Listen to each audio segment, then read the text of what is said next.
Viernes Santo al mediodía frente a la Santa Iglesia Catedral.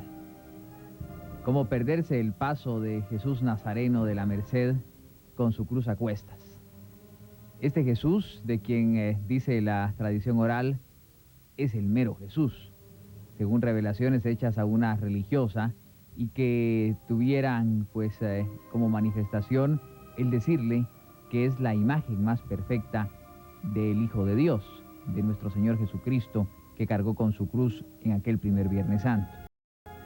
Vemos su rostro de dolor, su rostro de esa angustia de ir deprisa al Calvario. Va a ser sacrificado el Hijo del Hombre por la salvación entera del mundo.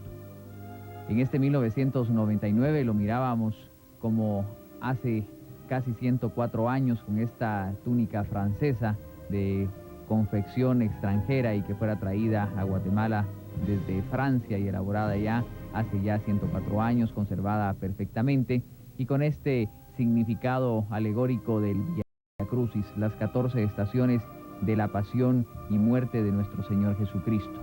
La plaza central abarrotada esperando el paso del Nazareno de la Merced, de este Nazareno que en Viernes Santo hace su tradicional desfile procesional y de quien se dice que al mediodía, precisamente en este momento de transitar por la plaza central y de pasar frente a la Catedral Metropolitana, suda Jesús de la Merced. Hay datos muy interesantes en torno a la historia tan rica y tan abundante que tiene esta bellísima y singular imagen. En 1582 tan solo se crea la Cofradía de Jesús Nazareno, aunque sea hasta 1654 cuando deciden los mayordomos encargar una nueva imagen, y el 27 de marzo de 1655 es colocado este Nazareno de la Merced en su sitial de honor, luego de haber sido burilado por Mateo de Zúñiga, que cobrara el equivalente a 75 pesos por hacerla de aquel entonces, y los colores y la encarnación de esta consagrada imagen fueron realizados por Joseph de la Cerda. Pero Jesús de la Merced es una imagen consagrada, como se dice ahora en Guatemala y que tanto se ha puesto en boga el término y también la utilización de este ritual que no tiene cánones específicos, pero que sí ha existido y fue la primera imagen consagrada, como decíamos, en 1717, el 5 de agosto, cuando el ilustrísimo y reverendísimo Fray Juan Bautista Álvarez de Toledo le consagró. Y es la tradición y la devoción que empieza de tantos años atrás, 1717, se le consagra y narra este acontecimiento tan especial Domingo de Juarros en el Compendio de Historia de la Ciudad de Guatemala, lo mismo que también Francisco de Fuentes y Guzmán en su famosa obra Recordación Florida. Son abundantes también las narraciones piadosas, las leyendas y los portentos que se han realizado a través de milagros que se relacionan con Jesús de la Merced. Pero es típica la narración de un poco de sabor criollo, aquella que relata que esta imagen de Jesús no fue esculpida por el maestro Zúñiga, sino que por su ayudante, que era sordomudo, utilizando un trozo de madera que incluso su maestro ya había desechado. También hay otra anécdota, podría ser que este sordomudo haya sido inspirado por el mismo Jesucristo y de alguna manera haya sido el que le haya esculpido, pero también hay otra que el propio presidente Rafael Carrera, cuyo fallecimiento ocurre precisamente en un día Viernes Santo, era gran devoto de Jesús y su devoción, la del presidente Rafael Carrera, la demostró obsequiándole una túnica que según parece todavía se conserva. Y siempre se ha referido que este personaje de nuestra historia nombró a Jesús de la Merced como coronel del ejército de Guatemala.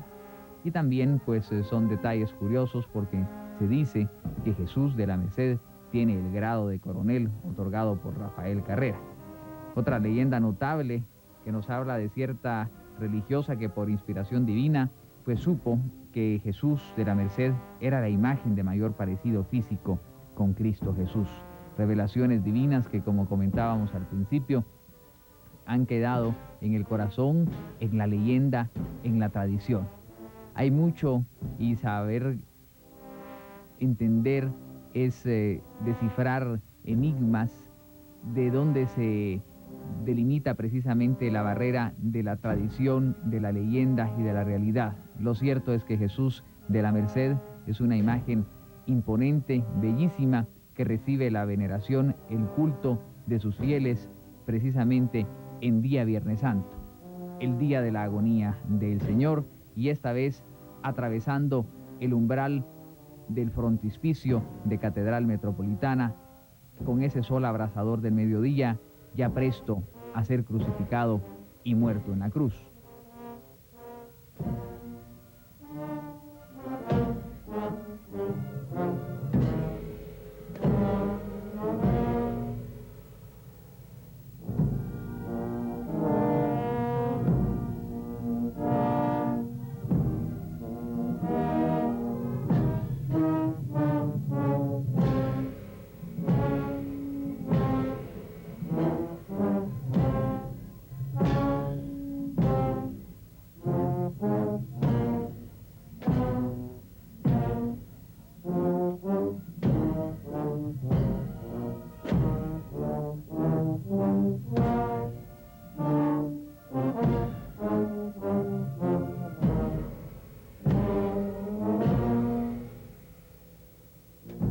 Hace ya casi 2000 años, Cristo salió con la cruz a cuestas.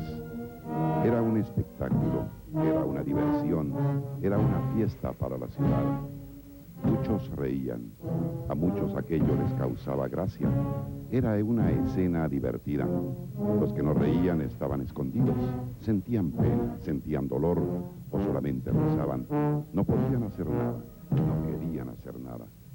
Tenían miedo. Miedo del pueblo, miedo del peso de la cruz. Tenían vergüenza, vergüenza de ser ridículos, vergüenza de ser payasos para el pueblo, vergüenza de la risa de los otros. Cristo salió solo con la cruz. Era la cruz que debía estar a cuestas de Adán, a cuestas de Caín, a cuestas de Judas, a cuestas de Anás y Caifás, a cuestas de los sacerdotes, a cuestas de los fariseos y escribas, a cuestas de Pedro, a cuestas de Pilato, a cuestas de los discípulos escondidos, sintiendo solamente pena, sintiendo solamente dolor, solamente rezando. Era la cruz que debía estar a cuestas del pueblo que reía. Era la cruz que debía estar en mis espaldas, en tus espaldas, en nuestras espaldas. Y Cristo sigue cargando la cruz que debería estar en nuestras espaldas. Cristo y los otros pueden cargar su cruz. Nosotros no podemos o no queremos. Yo, tú, nosotros no podemos, porque no tenemos formación, porque no cometemos ningún crimen, porque no cometemos ningún pecado, porque somos gente de bien, porque somos muy católicos, porque tenemos muchos compromisos, porque ya estamos haciendo muchas cosas, porque no tenemos tiempo de cargar con la cruz, porque no aguantamos cargar la cruz. Así Cristo va cargando con nuestra cruz. Los poderosos colocan la cruz a cuestas de los débiles. La sociedad coloca la cruz a cuestas de los hombres. La cruz de la pobreza sin solución. La cruz de la prostitución negociable. La cruz de la falta de lo necesario para la vida. El marido coloca la cruz a cuestas de la mujer. La cruz del cuidado de la casa. La cruz del silencio en casa. La cruz de la educación de los hijos. La cruz de la incomprensión de los problemas. La cruz del celo loco y enfermizo. La cruz de la infidelidad. La cruz del machismo. La mujer coloca la cruz a cuestas del marido. La cruz de la desvalorización de la persona del marido. La cruz de la incomprensión de la profesión del marido. La cruz de los gastos superfluos. La cruz del celo loco y enfermizo. Los padres colocan la cruz a cuestas de los hijos. La cruz de la ausencia permanente. La cruz de las pequeñas desatenciones. La cruz de los traumas psicológicos. El detalle alegórico, muy simple, muy hermoso, alrededor de las andas, los cuadros del Vía Crucis con sus 14 estaciones, muy bien logrado, un adorno pues simplemente bello. Destaca la imagen de Jesús Nazareno con esa hermosa túnica y las estaciones del Vía Crucis que nos invitan a nosotros también a caminar hacia nuestra propia cruz, pero pensando en nuestra resurrección. Jesús condenado a muerte es la primera estación. Jesús con la cruz a cuestas, la segunda estación. Jesús cae por primera vez. Jesús encuentra a su madre. El cirineo ayuda a llevar la cruz. La Verónica limpia el rostro de Jesús. Jesús cae por segunda vez. Jesús y las mujeres de Jerusalén. Jesús cae por tercera vez. Jesús despojado de sus vestiduras. Jesús es crucificado. Jesús muere en la cruz. Descendimiento del Señor y Jesús es sepultado. Allí está el Señor con la cruz a cuestas, con mi cruz. El Ave María consta de dos partes. La primera contiene la alabanza y consta de palabras tomadas del Evangelio, concretamente del evangelista San Lucas. Y la segunda contiene la súplica hecha por la Iglesia. La Iglesia somos nosotros los bautizados, que es la que hoy se presenta como alegoría. Ruega por nosotros pecadores, ahora y en la hora de nuestra muerte. Amén. La Virgen María siempre tiene presente que es nuestra madre. Su hijo se lo encargó antes de morir. Cuando Cristo estaba crucificado, mujer, he ahí tu hijo, hijo, he ahí a tu madre. Y la Iglesia interpreta fielmente que esas palabras de Jesús crucificado fueron parte de su testamento, juntamente con el mandamiento nuevo, el mandamiento del amor. No solamente nos dejó una forma de vivir, una forma de comportarnos, sino que nos dejó quien cuide de nosotros, y la Santísima Virgen María siempre cuida de nosotros.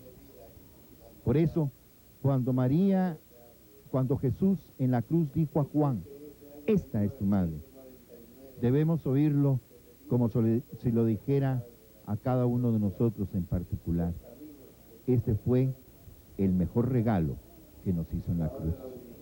Hacernos hermanos suyos, hijos de su Padre, Dios, e hijos de la Santísima Virgen María. La Virgen María siempre presente.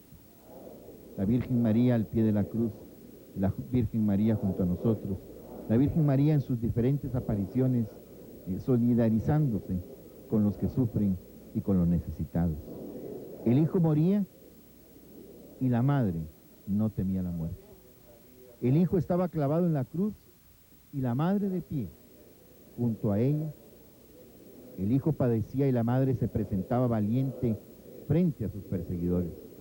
El hijo daba su vida y la madre estaba allí dispuesta a perder la suya. El mundo estaba a oscuras y ella está firme en su lugar con el corazón entero. La Virgen María gobernaba por el Espíritu Santo, estaba presente para cumplir la voluntad de Dios. Ahí se hacen ciertas las palabras de la anunciación del ángel, la respuesta de la Santísima Virgen María. He aquí la esclava del Señor, hágase en mí según su palabra.